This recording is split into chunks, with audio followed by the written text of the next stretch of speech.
大家好，我是陈老师。光阴似箭，岁月如梭，时间过得真快，转眼间要进入了2025年的10月了。这个月啊，从阳历的10月8日寒露的节气开始，正式进入了我们的戌月。整体的气势啊，就像秋天的天气一样。华南地区啊，白天还可以带着夏末的余温，但是早晚已经能感受到了凉意。而首先我们来看到属鼠的朋友，属鼠朋友啊，这个月来说可以说是机会与挑战并存的时期，需要像准备换季的衣服一样，既要有迎接新机会的热情，也要有面对变化的准备。在事业方面啊，这个月的事业运势啊，有点像在玩一些平衡游戏，需要把握好每一个环节的轻重缓急。受到我们龙德星和月德星双重贵人星的影响啊，职场上可能会出现一些意想不到的助力，特别是从事创意产业或是需要海外客户打交道的工作，有机会得到重要的支持或者是资源。不过你要特别留意的是，报败星啊，它也在暗中的去运作，这意味着啊，看似顺利的事情背后可能就藏着一些小猫腻、小陷阱。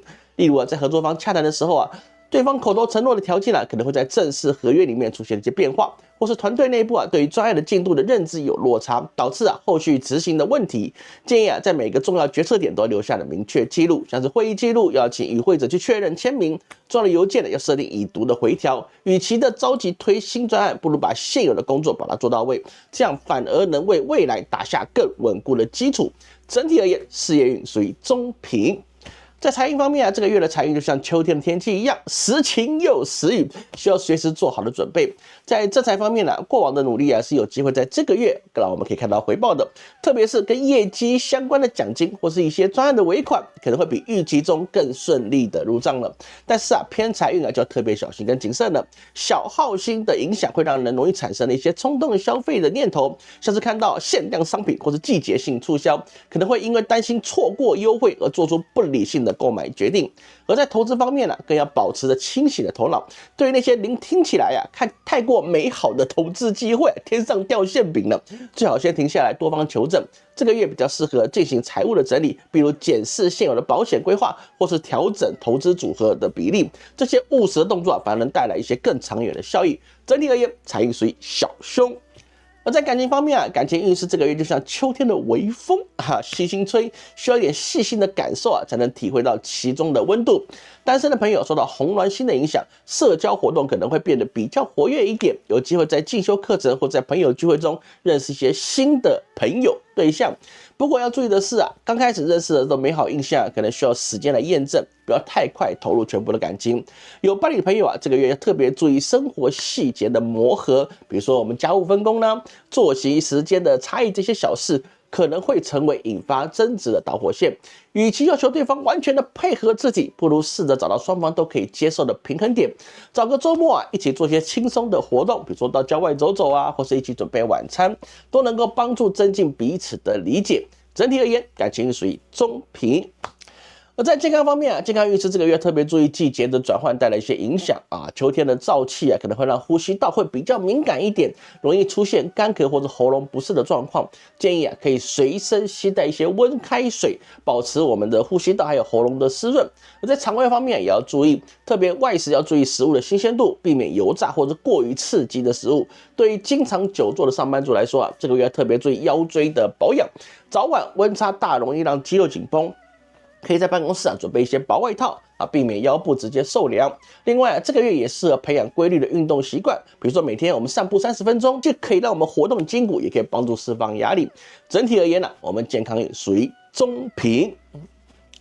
接下来我们属牛的朋友，属牛朋友这个月属于刑克之月了。丑戌相刑的关系会带来一些矛盾跟挑战，但是吉星，比如说月德星、红鸾星的照耀，也能化解部分的危机。整体的运势就像秋收时候的农田，你需要耐心的应对风雨，也要稳健的耕耘中看到一些收获。这个月多把握一个以柔克刚的原则，多借助贵人的力量，避免去硬碰硬。而在事业方面这个月的华盖星凸显我们的专业才华，但是白虎星跟天宿星带来的竞争压力。而流月唐福星也会赋予我们一些权威的助力，所以说你要注意横向跟垂直的整合。事业上容易出现了展现个人能力的机会特别从事专业技术、艺术或是管理工作的朋友，你专业的见解容易获得他人的认可，甚至有机会可以主导重要的专案或项目。不过刑克之月容易引起的一些职场矛盾，比如说天哭星，可能会导致我们情绪低落，跟同事或上司的沟通没有充分，而导致误解的产生。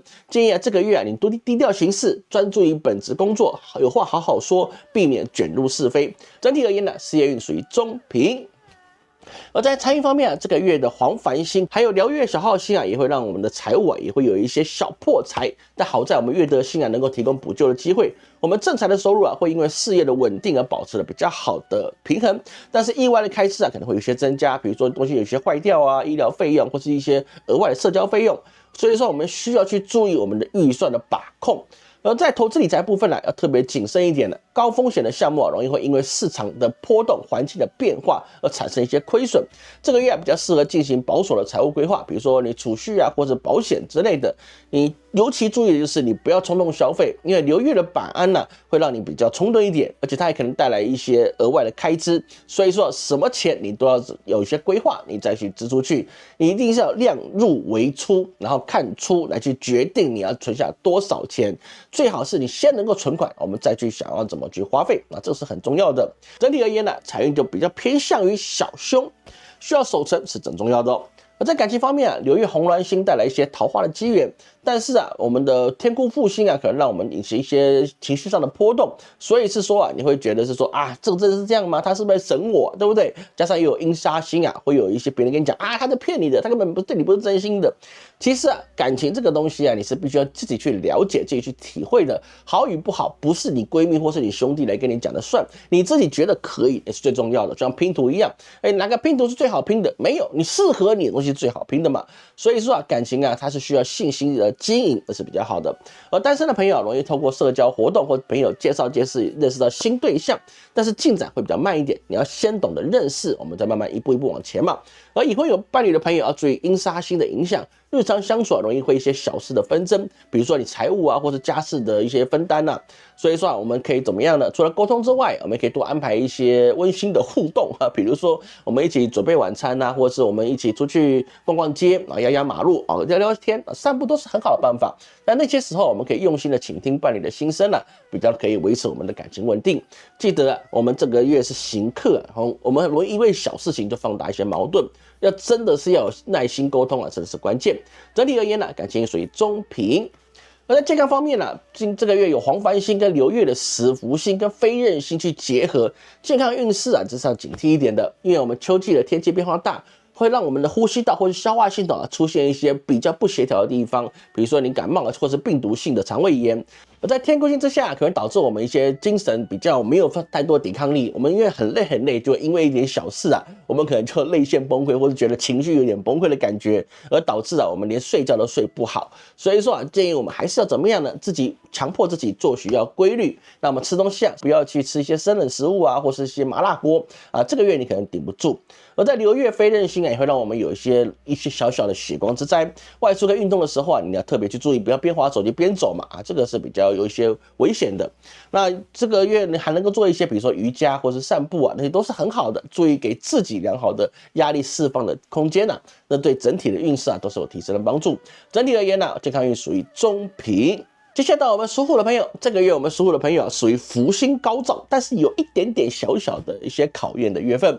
因为我们的本宫天德星、福德星跟福星是三大吉星，与流月的月德星变成怎么样的四大福星，形成了强大的贵人庇护。但是呢，复星也有卷舌星、绞杀星这些凶星，跟流月的死符跟印杀星相互的牵引，容易会有一些表面上的平顺，但是呢，暗地里会有人在讲你的八卦，状况会产生。所以整体的运势我们既有丰收的喜悦，但是也会有怎么样的别人后面突然给你啪呲给你砍一刀的一个状况。而在事业部分这个月唐福星赋予我们有领导力跟我们的一些领袖魅力，而天德星跟月德星会提供我们一些很好的贵人的扶持，所以说在事业上我们容易获得一些突破性的进展。如果你是从事管理、创业或是公共事务的属虎的朋友，这个月的决策力跟执行力是比较高的，过去所累积的一些资源容易转化成实质的成果。但是你比较注意的是我们有卷舌星跟六害星作祟，团队你一定要做好沟通，不要说我们命令下去那我们就照做就可以了，我们就按照计划去进行，但是执行的人是人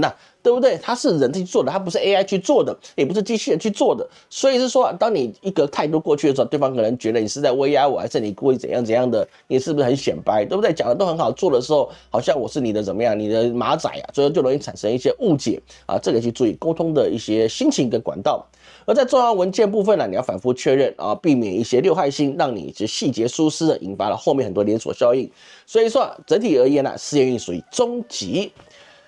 而在财运部分呢，因为我们有福德星、福星，那所以说我们的正财是比较稳健的，偏财就要注意了。我受到劫杀星跟小耗星的双重夹击啊，我们的正财收入是比较稳定，但是冲动性的消费或是投机性的一些投资啊，就容易给我们造成额外的损失。加上啊，我们还要去注意，就是说你小耗星啊，在这个年底的时候啊，它的威力也会是放大的，所以说特别去注意花钱你要记账，不记账你就会容易出事，这个是要注意的事情哦。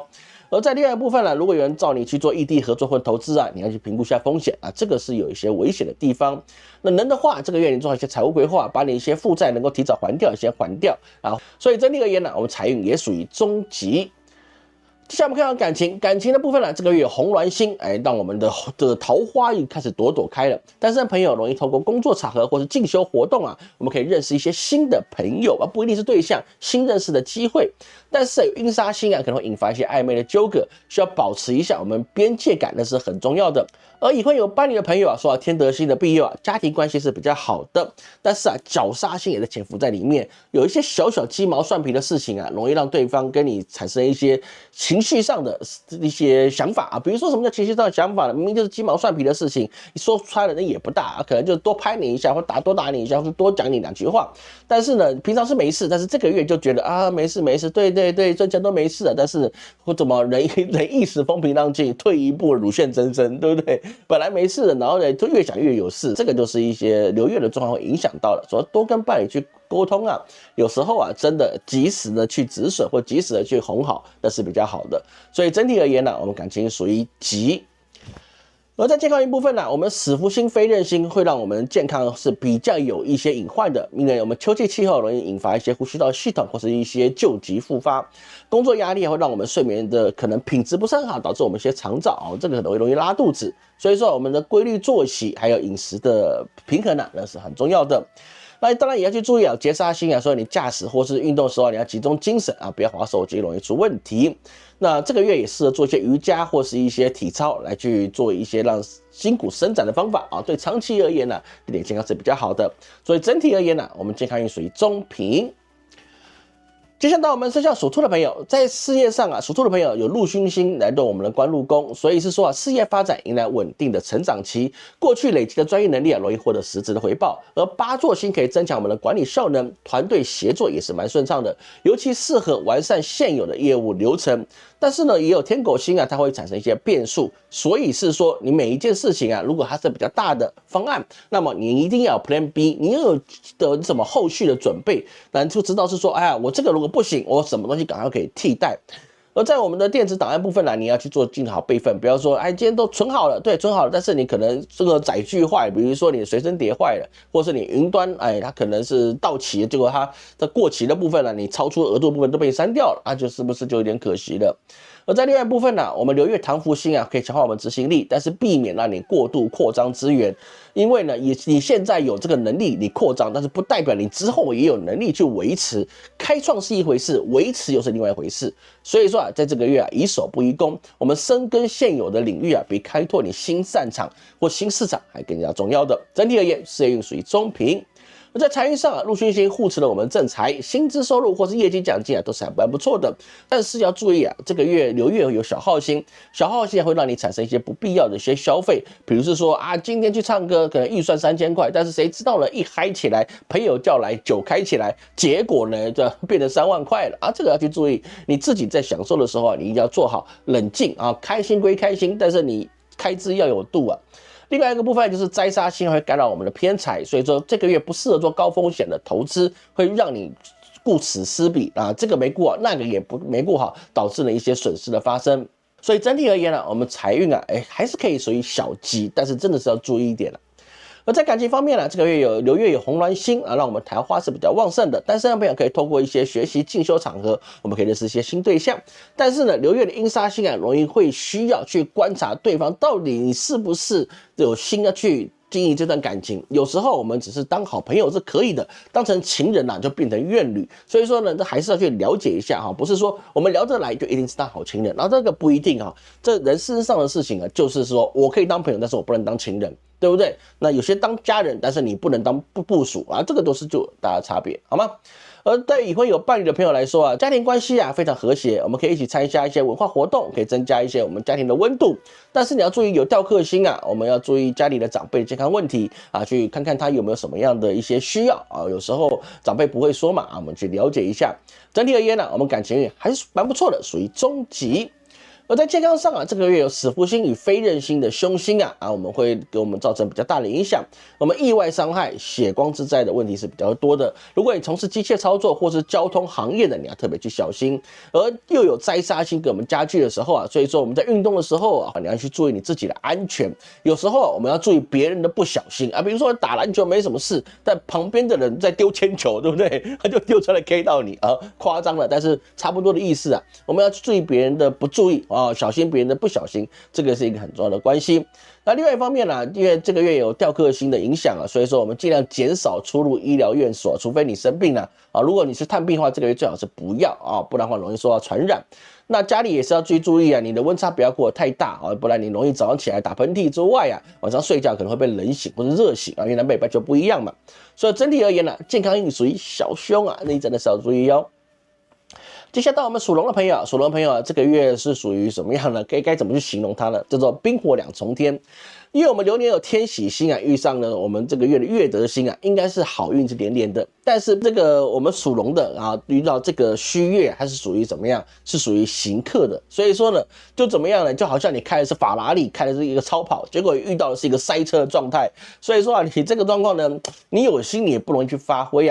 这个要去注意。而这个世界上这个月有唐福星让你在职场上说话的时候别人会比较能够听进去。你开会时候提出的方案觉得大家觉得还真有点道理。尤其是从事创意设计或者需要突破传统框架的工作，这个月有机会让你的创意大放异彩，让别人觉得你好棒棒。不过你要小心末月星的联合流月死符星来搞破坏。比如说你辛辛苦苦谈好的合作案对方可能突然换一个主管，然后呢全部给你翻盘了，或是团队里面有人粗心大意，把重要的数据弄错，然后就说都是你害的，你叫我去做的，对不对？那很危险。所以说重要文件一律用双重确认的方式，邮件寄出前先请同事或者主管看一遍。那合约上每个数字都用计算机，你要算清楚甚至是什么呢？你甚至你要去注意他的签名是不是有压对时间这都是很重要的。你想换跑道的朋友那你这个月可以试看看骑驴找马，但是你不要冲动离职，老子不想干了，趁早离开，对不对？此处不留爷，必有留爷处，那你可能就有点危险了。整体而言呢，事业运属于中平。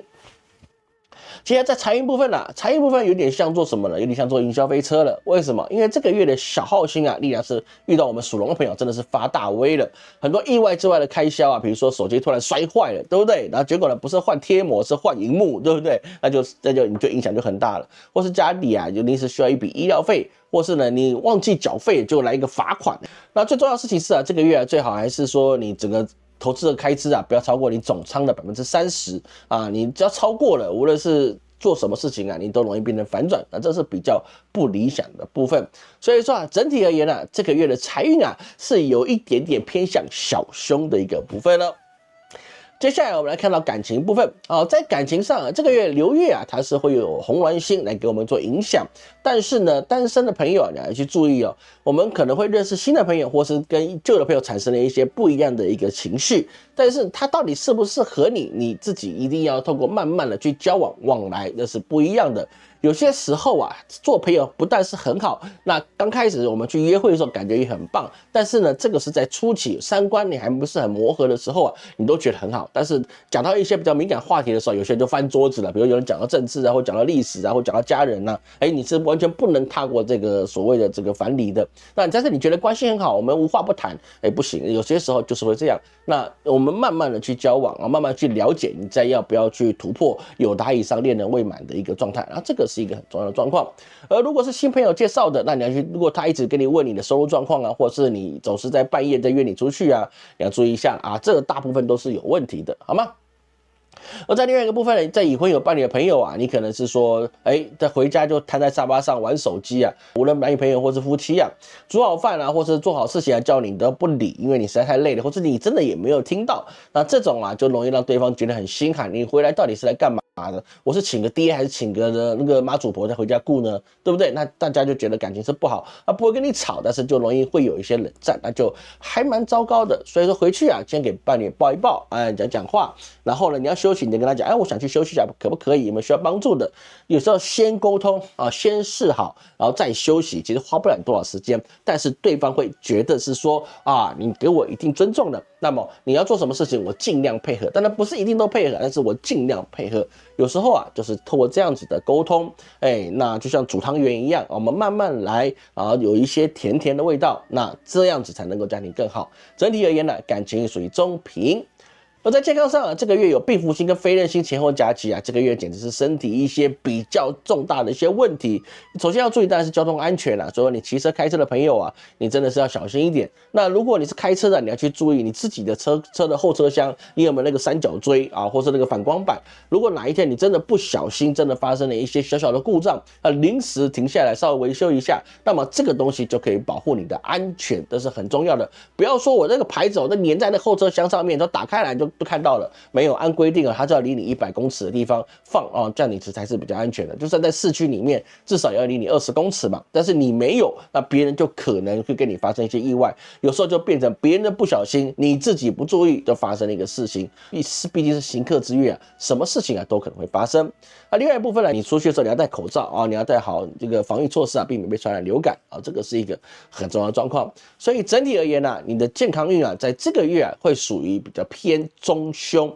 接下来到我们属蛇的朋友，属蛇的朋友在事业上这个月可以说是一点逆风翻盘了。不是太岁吗？你怎么还逆风翻盘呢？因为流年虽然太岁它是太岁当头的坐，无喜必有祸，但是流月有月得贵人啊，有点像及时雨，加上呢，在这个月开始啊，这个太岁的力量才开始进入了尾声，所以是说过去种种的压力啊，在这个月你可以得到一定的开始释放。上个月就释放一点，这个月会释放的更多啊，所以说很多事情啊，你可以开始逢凶化吉了。加上这个月有唐福星啊，加强我们的管理能力。如果你是带团队的，你会发现，你的下属怎么突然打鸡血了？他突然有了向心力跟能力绽放了，开 turbo 了啊，这就变得会有一定的差别。那另外一方面呢，如果你是做法律咨询行业的啊，这个月你的判断力会比较高，所以说你的专业力会变得很强。但是要特别注意啊，子背星联合流月的阴杀星啊，在背后容易搞些小动作啊，比如说你熬夜做出来的企划案可能会被同事稍作修改，就帮你抢先的去提出提案了。或者客户明明对方的方案很满意，但是有竞争对手啊散播你的不利的谣言，所以说啊，老师会建议啊，重要的会议啊，你要先录音存证，那当做会议记录。邮件往来啊，最好留下你的这些已读的状况，比如邮件会有一些功能，就是说他必须说确认他已经收到了，然后传一个回条给你，这个代表说我们往来之间呢都会有一些记录，那是很重要的。而这口舌之争呢，就在于是说我们就事论事，不要去牵扯到别人的一些，比如说体态呀、性别呀等等之类的人身攻击。有些时候在过去啊开的这些叫做小玩笑，那这个月就变成侮辱。那你做人家人格上的侮辱的时候，别人当面不跟你做什么问题，但是背后去举报你性骚扰和举报你说职场霸凌你不是没事找事吗？所以你要去注意哈，这言语之间你要就事论事，要有边界感。整体而言呢，事业运啊就属于中平。在财运方面啊，这个月啊就还需要注重一下你自己的收支平衡了，因为这个月的小耗星啊加上浮沉星的作祟，会有一种什么呢？这个钱进了就有流出去的感觉啊。比如说呢，我明来一笔奖金，但是车子突然有需要一些小小零件更换，进来1万块，可是出去就4000块，就觉得还好了，还好这1万块，你这样想就是很正面的。但是呢，就会容易会出现一些小小的事情啊，帮你把钱给花掉了啊，或甚至是有人跟你借钱啊，借钱没什么问题啊，你说借钱应不应该？那没有什么应不应该的，你只要愿意借，而且不打算他还，然后场面上要叫他还了，但实际上你借出去等于丢掉，那么你这钱你借出去你就没有压力。如果你是觉得是说啊，我相信他会还，那你就不要借，因为他都不会还，好吗？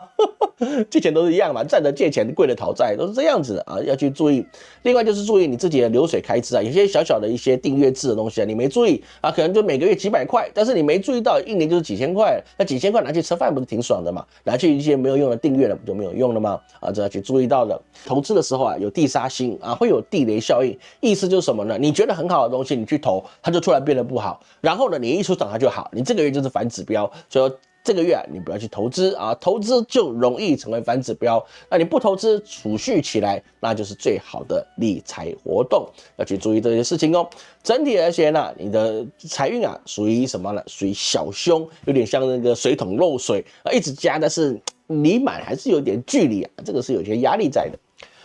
而在感情方面啊，这个月即便你有流月红鸾星啊，但是呢要小心这个桃花啊，它是带刺的。单身的朋友受红鸾星照耀，当然会比较有一些的桃花会出现啊，比如是说出现一些气质很吸引你的，但是呢有时候就是说会有误判，对不对？情人眼里出西施，你就觉得啊这个人呢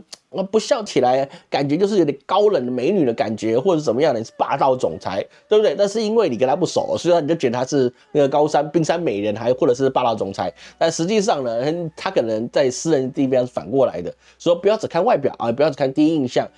感情这部分啊，我们还是要细细的经营，细细的体会，那你才能知道彼此之间是不是合适，再看看要不要突破那层窗户纸，那是很重要的。而对已婚有伴侣的朋友啊，你要注意浮沉星来影响你，你可能因为一些工作忙碌啊，答应要陪伴侣或是家人啊，去做一些休闲活动，比如说看电影啊、听音乐会啊，你就必须要放鸽子了。一次两次大家可以接受，但是如果你每次都说我要下次带你去怎么哪里，每次都有下次，下次是什么时候啊？你这放羊的男人，放羊的女人嘛，对不对？你根本渣女，是不是？啊，就没办法让对方去信任你啊，这是不是就很糟糕？有些伤害啊是在不知不觉中所造成的，所以老师会建议你每一周啊安排一个时间固定的啊，跟伴侣出去约个小会，那哪怕只是在一起吃一个晚餐宵夜、追个剧，那都可以。重点是你说到的，你一定要找一天把它完成。我告诉你啊，生意或是事业都很忙，每一个人工作都很忙了，工作永远没有做完的一天。如果你觉得有做完一天，代表你现在的工作实在是不是很理想，因为真的工作是没有做完一天。但是呢，家人他不会在原地等你，伴侣也不会一直在原地等你，孰轻孰重你自己要知道。所以说整体来说啊，我们的这个月的感情啊，就像泡茶，掌握好水温啊，那个你才能够泡出一个好茶。整体而言，感情属于小吉。在健康上啊，健康受到这个月的剑锋星、血刃星的双重夹击啊，这个月你真的是要去注意一下啊，筋骨的部分啊会有比较大的伤害啊，比如说我们运动的时候啊容易抽筋，那你大家多运动，甚至是晚上睡觉的时候啊，你都有可能会小腿抽筋啊，那个抽筋跟一般运动抽筋比起来不一样啊，那睡觉的时候突然把你叫醒，然后呢，突然叫你去抽筋，那真的是非常非常的痛苦，那要去注意到啊，要去做我们的饮食健康，或者是我们的一些热身活动，很重要的事情。而第二个部分呢，在免疫力部分受到福斯星的影响，容易会有一些反复的一些发炎的症状会出现，比如说牙龈发炎啊、麦粒肿啊，或等等之类的啊，所以要去注意。老师会建议你随身带一些什么样的消炎药啊，或者是一些抗组织胺，那这样子可以避免我们突然有一些意料之外的时候，我们还可以救急一下。其他生活部分呢，我们要注意我们的睡眠品质啊。睡觉前的时候啊，你就不要看一些太刺激的一些影音活动，你刷刷抖音也就算了，但是你不要去看一些什么恐怖片啊、剧情片啊、爱恨情仇啊，情绪都起来了，然后实际上必须要睡觉，你眼睛闭起来还在想剧情，那等于是睡不好的状况了啊，这是需要去注意的。而如果你是有定期需要回诊的，这个月你一定要去记得啊，每个回诊的时间你不要把它落掉啊，让给自己留好一个健康记录啊，未来才知道我们遇到事情我们要怎么去应对。所以整体而言呢，这个月健康很多的小小漏洞要去多注意，整体运势属于凶。接下来到我们属马的朋友，属马朋友这个月啊，真的是该说怎么说呢，喜忧参半吧。因为流年的太阳星啊，它的力量是很强的，而流月的月德贵人星啊，也可以让我们很大的帮助。所以我们本来应该是顺风顺水的好时光啊，但是这个月是有晦气星啊，就像阳光底下的一些阴影啊，会有一些晃动的状况。而另外特别要注意就是本宫的咸池星跟流月的桃花星、红鸾星形成了一些影响。那这个部分跟异性要保持好边界感，不然你在你的工作上面会别人贴上标签，说你这个人就是不洁身自爱，未来晋升给你上就是没有这么好的一个状态了，要去注意哦。而职场上我们这个月当然本身的时运是不错的，有文昌星联合唐福星，专业领域上面是如鱼得水比如说你是做教育出版科技行业用智慧的，其实蛮不错的。而这个月也有机会让你去拓展一些比较重要的项目，比如是说你有一些市场营销或者是研究报告等等之类的，那是很不错的。但是要去注意这个月我们也还是有天空星会有一些粗心大意的状况，比如是说呢，你要去做简报，什么都准备好了，你时间记错了，本来是2点就你3点都还没到，那你到底是搞什么鬼了？所以说会容易出现一些你认为是没什么问题、顺理成章的事情，但是到最后就发现它是有问题的。我们要注意一些小小的细节。而做业务的朋友部分这个月我们有天厨星，天厨星应该是准备要做料理的嘛不是就是我们可以透过饭局来做好一些我们的事业上一些拓展这个是一个很好的方法，懂得利用合适的饭局，不一定要酒色财气，合适的饭局，商业午餐也是一个饭局，对不对？那这些东西就可以让我们有很好的一些拓展的机会。而整体而言我们的事业运其实大概率都不错的，可以属于中级以上，大吉未满。为什么大吉未满呢？就是因为一些小东西你没有做好的一些规划，早就出现一些小错误。而在财务部分正财真的是蛮看好的，尤其是做业务的朋友。当然如果你不是做业务的就比较稳定，那如果是做业务的做经营的这个月真的是要好好努力，因为你的奖金类的或是营收类的真的是可以超乎预期特别去注意了。而在投资部分这个月要去注意你要常常在每一周里面你要去做好你每一次的结账，这个礼拜你的营收到底是如何，到底是赢还是亏，你要不要去持有这个每个礼拜你都要去做，而不是说你到这个点我们再去看，没有，你一定要做好所有的进度调查，我们看自己的曲线报告。有些时候你觉得环境有问题了，现在小赚或小赔，有时候我们可以先割了这个让我们自己不要有太多的风险。而在另外一部分花钱你容易没有去看你自己有多少钱，就觉得我这个月收入不错，所以说我就预先消费。如果你提前消费，那么你后面的财运就进不来。有些时运是很奇怪的，你不花钱就一直进来，你一花本来该收到的它就收不到了。所以整体而言这个月的财运属于小凶。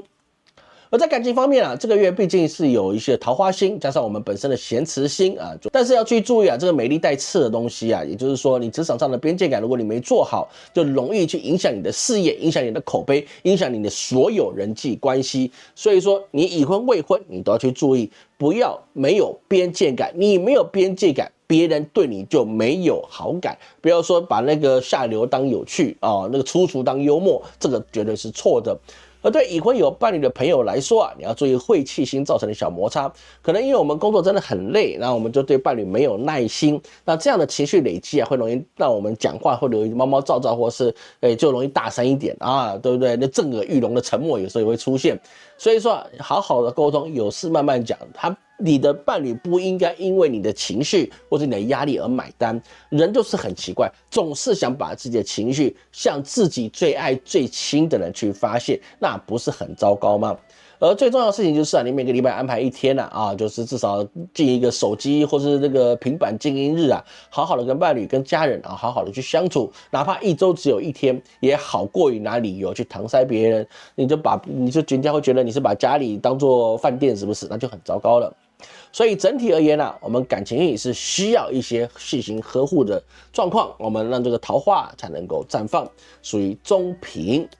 而在健康上健康真的是有点需要去注意了，因为这个有非刃星会容易有一些意外血光的问题比如说你骑车开车容易可能会有一些小小的事故，那不是一定有，就是我们一定要去注意自己有没有专心在骑车开车，号志灯有没有亮，有没有切换，不要闯红灯，因为这个月有死符星，会让我们的小小的错误无限的放大，而死符星也会影响我们的免疫系统，所以说我们就容易受到感染性的疾病。那我们戴好口罩，勤洗手，可以避免这些传染性疾病的发生。整体而言呢，健康运属于中平。接下来我们属羊的朋友，这个月可以说是先破后立了吧？我们属于空亡的，但是呢，流月我们有月德星还飞到我们的一个命宫里面，所以说就像什么呢？就像在黑夜中点了一盏明灯啊，还是蛮不错的。但是要去注意副星还有豹尾星跟大杀星啊，它就让月德星啊觉得是说，会有一些风险。所以说，我们这个月一定要保持着低调，很多事情会产生一些比较好的变化，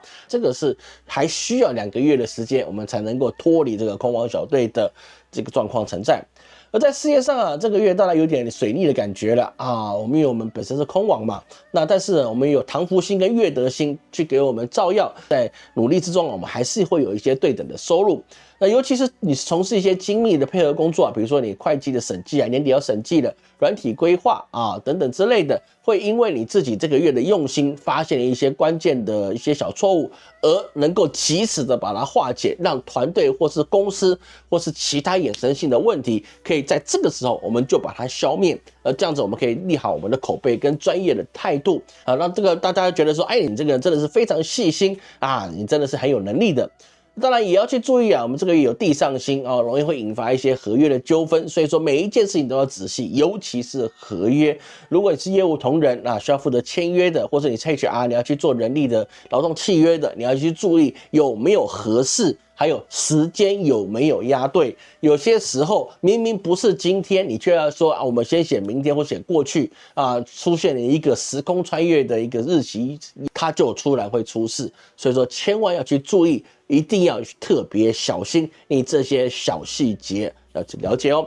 整体而言呢，我们这个月的事业运啊属于小凶。而在财运方面啊，我们这个月钱财管理啊，要真的有点像走钢索一样了，你要真的是维持平衡是很重要的。因为我们正财，我们受到空亡之力的影响啊，收入会有一些延迟入账的状况啊，比如说我们业绩奖金啊，就因为客人压后了这个付款时间，所以说我们预计这个月有这些收入啊，结果呢，他就因为他延后付款，哪怕只延后1个月，你的奖金晚1个月，但是你已经预计要把钱花出去了。而在另外一部分呢，要注意小耗星跟联合地磁星的影响，容易会有一些临时性的支出，比如是说水电啊，或者是一些电器故障啊，有时候就很难讲啊，所以说我们一定要做好周转金，那我们才能够面对这些问题。而在投资部分呢，你要注意，你有大杀星会来给你做影响，所以市场的波动啊，跟别人没关系，跟你有关系，就是你不进场，波动就不会突那么剧烈，有时候就这么巧，你一进去，市场发生了反转，你一出去，它又转回去了。对不对？就变成你投资就亏啊，你只要一出场啊，那别人就赚。有时候就是特别有趣的事情。所以说啊，这个月如果你真的要投资，你真的是不相信啊，储蓄不会赚钱的，我一定要投资。人不理财，财不理你啊，这个理论是很多的。那么你最高不要用你总仓的30%啊，30算顶的啦，最好是15%。那你就去试，能赚就赚，那就算亏了，对你来说也影响是有限的。所以整体而言啊，财运属于小凶。而在感情部分呢，情感的世界会有点雾里看花了啊。单身的朋友受到红鸾星的影响，容易在一些社交场合或者公共场合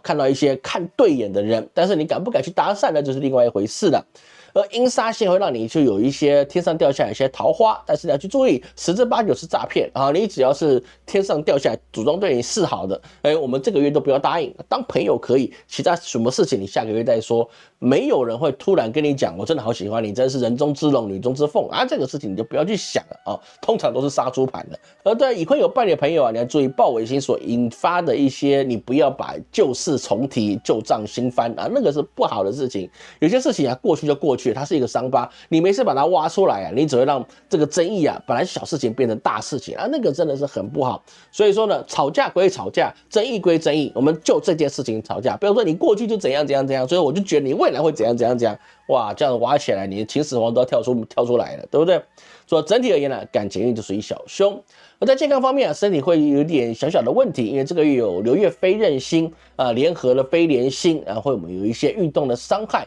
尤其是飞廉星啊，它容易会在一些交通工具上面会有一些影响，所以骑车开车你一定要注意，要小心啊。另外一部分呢，你飞刃星的话，它会有一些比较小的一些意外事故，比如是说你的指去割伤你啦，或者是讲话咬到舌头都会流血这为状况。那怎么去克服这个问题呢？就捐血就可以了嘛，捐血就没什么问题的。而在另外一部分呢，流月会有使服性来影响，所以说容易会受到一些传染性的疾病。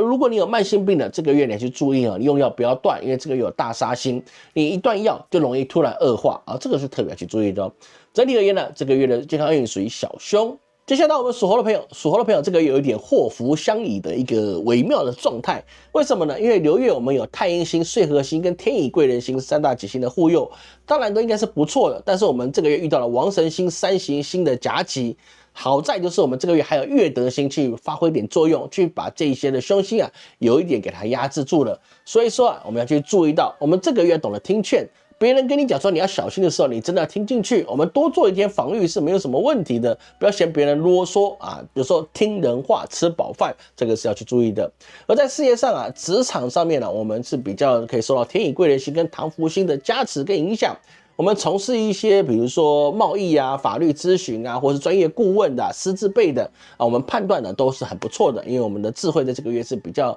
明朗的。而在这个月太阴星我们发挥一些作用，所以是说呢，我们比较受到女性贵人的扶持，所以说呢，好好的维持好你的人际关系，那是一个很重要的。但是要去注意勾神星会让我们造成一些心理的拖延症的产生，明知道要做，但是我就很懒得做，我就不想现在做，没有为什么，我等一下会做，但是我就不想现在做或是我以后再做，这个反正也不急。很多的状况勾神星会让你给自己找出 N 个理由就让你现在不要做但是通常你现在不做，后面的还的债就跟高利贷一样，你是还不完的千万去注意。而在其他部分如果你做创意设计的，毕竟这个月是有红鸾星，所以说你做一些艺术音乐或者是一些设计这个月是不错的状况。所以说整体而言这个月我们事业运可以属于小吉。在财运部分这个月财运是有一点感觉上是阴阳相济、水火共济的感觉吧。正财部分我们受到太阴星的守护固定收入比较稳定。那如果你是有业绩收入的，你可以获得一些比较好的一些业绩的进来你可能额度拉得比较高那个生意会比较好一点。但是呢，你要去注意这个月还有小耗星跟王神星，有时候你觉得是说我这个开支就是为了把这个业务牵进来，但是呢，这个业绩可能值100万，但是呢，你却花了70万去让这个业绩能够签到，那你是不是本益比不合了，对不对？有时候我们争取业务你要知道你付出的代价是不是可以换来等价的收益，而不是说我们为了成就一件事情，我不择手段，我就是为了要赢。赢是为了什么？就是让我心情好而已。但是这个东西做下去之后你并没有挣钱举个例来讲，你做促销，但是呢，促销然后呢，你就请人做直播，但是所有花上去，你卖一件，你可能赚不到1块钱。那你业绩就是1万件，那也不如过去的100件，因为过去100件你可能赚了每一件可以赚10块钱，那你整体的你耗的精力也没这么多，虽然看起来好像利润是一样的，我维持住我利润，但是不合这整体来讲它是不合的。所以不要让这个王神星让你会觉得是说我什么都一定要做到，我拼到这个目标就好了，但实质上真的钱才是钱不是真的钱，你只是数字的，那都是假的，好吗？那另外一部分在投资部分我们要注意板安星的影响。板安星的影响是什么呢？就是说我们自己的投资的部位你要做好分块你应该是怎么样去用你的仓位，有没有做好你固定的收益，有没有做好你长期的收益，或者是你长期的存款这些东西远比你只注重当下的收益呢还来得重要。所以整体而言财运属于中平。而在感情上这个月的感情属于什么样呢？有一点比较浪漫的状况，因为这个月有红鸾星的影响，所以是说单身的朋友容易在一些公共场合或是一些社交场合可以比较容易有一些桃花开的机会不是一定有，就是我们好像比较能够有一些交谈的状况，那这个时候好的开始也算成功一半。但是要去注意别人对你的示好他也不见得真的好，有时候只是场面话，你不要自己去自作多情说他跟我讲话跟我说声谢谢，他一定爱上我了，对不对？女生一定爱上我了，是不是？我就帮她男朋友带一份早餐，他就知道我的热情了，对不对？那不行，你不是李宗瑞你不行干这些事情，好吧？有的时候我要自己知道什么地方是有边界感往来的，你是要有一个弧度的。而已婚有伴侣朋友啊，注意这个月有孤城星所带来的一些疏离感，可能会因为专注于工作而忽略了伴侣的感受。所以说，老师会比较建议一个礼拜里面至少有一天我们要好好的在家里跟伴侣一起共度一个晚上这个是一个很重要的方法。有时候就是因为这个一天，你这个礼拜的疲劳，或是对方这一礼拜的不满，那我们就烟消云散了。所以整体而言这个月的感情属于中级。而在健康上身体健康真的是要注意一下了，因为流月的非刃星会给我们带来一些小小的血光之灾尤其是男生，然后在这个月你会因为一些比较剧烈的活动，比如说篮球啦、足球啦，或是钓鱼，钓鱼明明就是安静的，但是你钓鱼佬他去的环境不一定安全对不对？有时候去山边去海边，这就是危险的地方，就容易受到非刃星的影响。会容易出现一些血光之灾，特别去注意这件事情呢。而另外一个部分流月有使福星，所以说呢，对我们的免疫力是比较大的影响。所以说最好外出戴个口罩秋季的时间无论南北半球戴个口罩其实还蛮 OK 的。另外一部分你可以多吃一些白色的食物，比如说山药白木耳来润肺养气当然有能力的吃燕窝也行对不对？所以整体而言我们健康运属于小凶。接下来到我们属鸡的朋友，这个月迎来先难后易的转折时刻了。流年的将星、三台星形成了事业的阶梯，配合了金匮星的财星来稳固了根基。所以说我们发展是很好的，但是你要去注意有五鬼星跟官符星这些来的影响，那么你可能就容易是说你大意失荆州，那就是非常的危险的。而在事业部分这个月要去特别注意到是说，我们在工作的时候，你的进度一定要去掌握好，不是凭感觉，我觉得现在该做这个，那个时候就该做那个，没有，你有没有把它表定出来？你在做这件事情里面，你是不是有所谓的一些计划性跟统帅性？因为你这个月有将星会联合唐福星，你必须要有远见，你才能够把你团队治理好，你才让你业务拓展的比较好，不然就是你只是凭感觉去做经营的时候那么你这个调兵遣将，你就没有了一些顺序，那你就是怎么样呢？将帅无能，累死三军，那不是很糟糕吗？所以凡事都要有计划，那按照计划，然后沟通好每一个组成的干部他们该做什么事情，只要你做得好，那基本上你这个月的事业就是比较合适的。而在另外一个部分要注意就是我们一些小号星的影响，所以说你所有的合约、所有的往来信件最好都要 double check， 你要确定一下里面有没有一些额外的条款，或者是说你时间是不是有错，甚至呢最基础的，你可能是合约上的甲方的名字不要写错，不要说不可能，有些时候就是这么神奇。甲方的名字，因为你用套版的关系，所以说在内文里面的甲方名字，注明的时候就是别的公司的，那对方拿到明知道是小错，他就很不满，对不对？那就不是白花了我们那么努力的时间吗？所以说不要小看小事情就影响你的一些大计划，那就是蛮糟糕的事情了。所以整体而言我们的事业运就属于小凶。而财运部分这个要注意有没有小耗星，所以说建议我们一定要留存一个紧急的备用金。那你过去可能有，那这一次多加码一点，多准备一点，那个是无妨的。你不要是说我已经准备过了，说这个月就不加了我们有那一笔就可以了。没有这个钱透过这个小小的经过慢慢把它累积起来，有时候它是一个很重要的状况。那另外一个部分你要去注意你一定要这个月投资你不要贪多我们要保持好，就是说我们的止损点拉得窄，然后我们的获利点可以拉高一点，比如说至少1:2这样是可以的，这样子我们才能够保本，那个是很重要的。小亏的话，我们也可以做一些割舍的动作。有些时候我们不能每一次都追求我们每一场都必胜就跟抽卡一样，对不对？保底抽法，那你也得有一些时候你是抽到一些奇奇怪怪的东西嘛。所以整体而言财运属于小凶。而在感情上这个月的情感世界呈现了有点镜花水月的一个感觉。单身的朋友受流月红鸾星的加持，容易在一些公共场所或者一些社交环境我们认识一些新朋友认识就好。但是阴煞星会让双方之间产生了一些误会比如说你可能对他热情一点，但是你对他并没有什么情爱之间的追求，对方会觉得你是不是对我有意思，然后特别对我一些示好。那无论对方是怎么样的误解，通常都是负面的为多，所以是说呢，建议边界感你要做好，那比较不会有一些这些争议。而对已婚有伴侣的朋友要注意五鬼星引发了一些什么猜忌的心理，可能会因为工作的忙碌然后导致一些讲话很简短或者是说讲一下就突然挂电话了，那他就觉得说你是不是在忙着怎么样跟别人在聊天，还是你在背着我做什么事情有些时候我们就是一些小动作就引发一些误会或者是一些争议，有些时候啊，疑心生暗鬼，那无鬼星也会对我们的情感那是会有影响的。而其他部分呢，要注意年福星造成的一些影响。年福星给我们影响最主要是说，会有外人来干涉我们的感情的生活，无论是长辈啦，或者是你一些亲戚朋友啊，对我们的感情生活指指点点的。有些时候啊，嘴巴长在别人身上，我们没有办法。但是呢，你自己要不要听进去？你不要把它当真，那就是你自己的智慧了。所以要去注意啊，别人讲的东西那是他的想法，不代表他就是事实。整体而言，我们感情属于中平。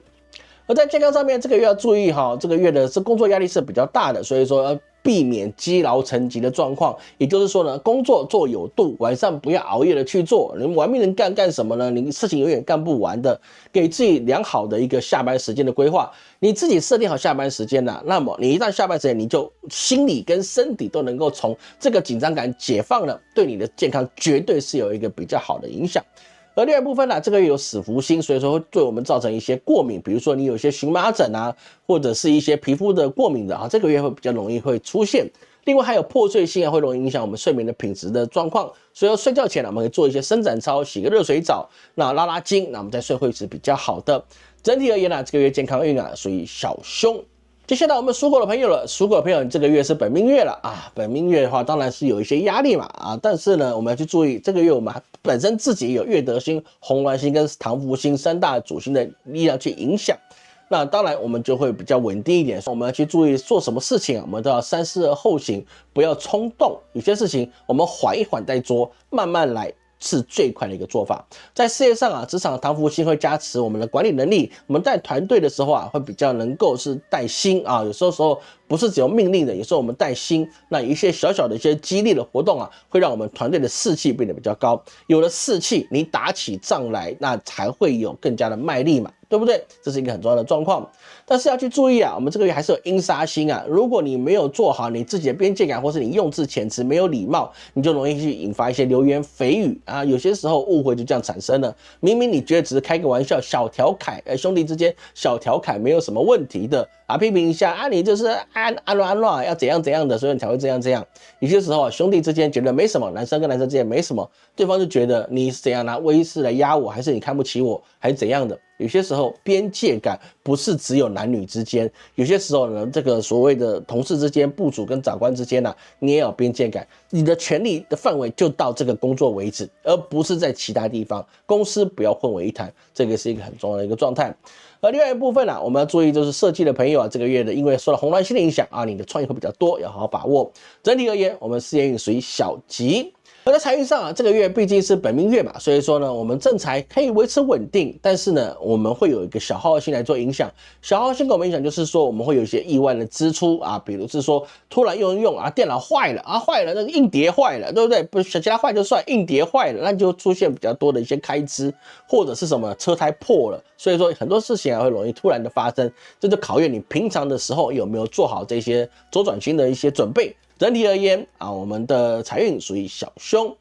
而在感情方面啊，单身的朋友当然受到我们流月的红鸾星的直接照耀，容易会有在户外场所或者是在一些公众场合里面啊，或者是社交场合里面啊，我们容易遇到新的朋友。但是还是要注意啊，这个有些时候我们认识归认识啊，谈得来归谈得来，但是呢，对方有没有伴侣的，其实你一开始是不知道的。有些时候啊，你会遇到有一些他本来就是在骑驴找马了，对不对？他觉得他可能快分手，他就觉得说我是单身了，是不是？啊，就觉得说我跟老公感情不好，他就觉得他自己是单身，他要给自己一些开放性的一些机会。有些时候那是他认为的，不代表他认为的就是对的。你自己在交往的过程之中，你要去注意这些蛛丝马迹，不要去介入了别人自己的感情纠纷或是家庭纠纷，那就很糟糕了。而对已婚有伴侣的朋友啊，你要去注意啊，这个月有死福星的影响。我们在家人互相之间啊，你不要谈一些敏感的话题。你明知道他的政治倾向是这样，你明知道他的那个家人的看法是这样，你就不要说啊，其实你是错的啊，不用啊，我们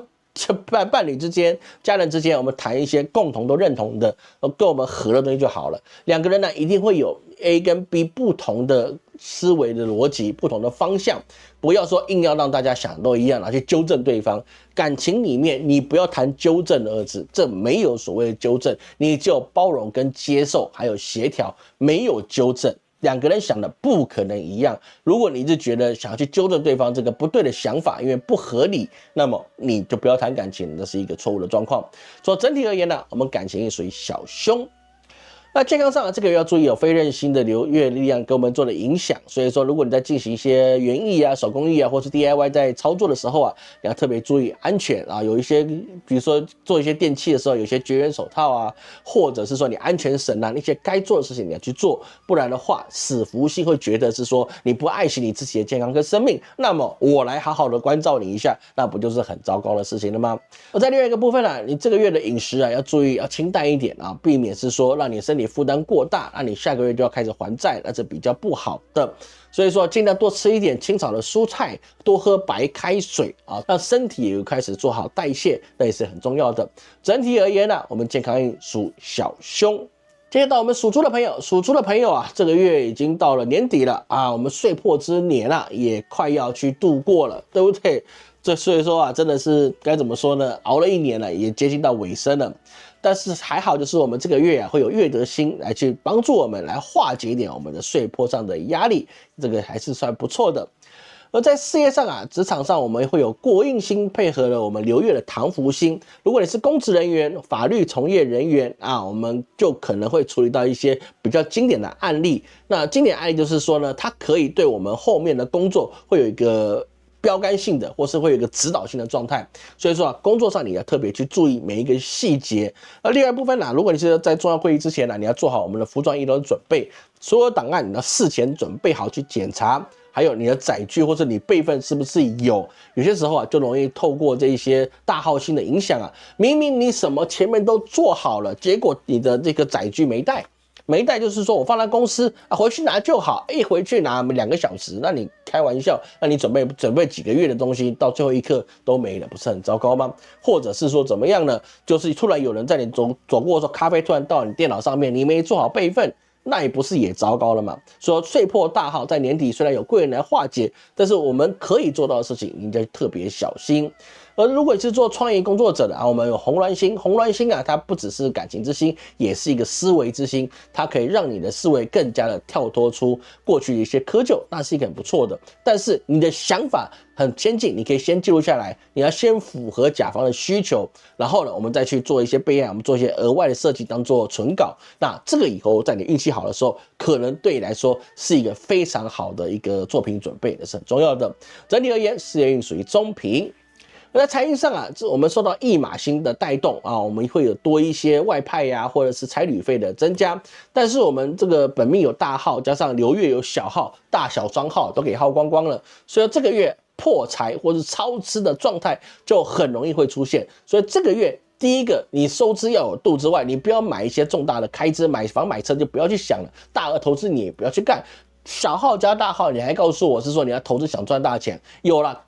极个别的人，他个人的死运很强，但是基本上你不要在大小号双汇的时候去做你要去做的投资，好运也变成平运，平运会变成大衰，那大衰你就不用想了，那就衰到底了，就不要去尝试这件事情，好吗？所以整体而言呢，财运属凶。那在感情上啊，单身的朋友受到红鸾星的照耀，所以说我们容易在一些研习的课程，比如说你做培训班啊、补习班或是一些定期的会议，有时候我们就有遇到一些比较谈得来的人，但是呢，毕竟啊，你的大小号双的给你做影响，有些时候对方只是比较热情一点，会让你误会，还有一些可能的状况，无论你是单身或者是已婚有伴侣，你就觉得是说偶尔摘花、爬墙没什么事情吧，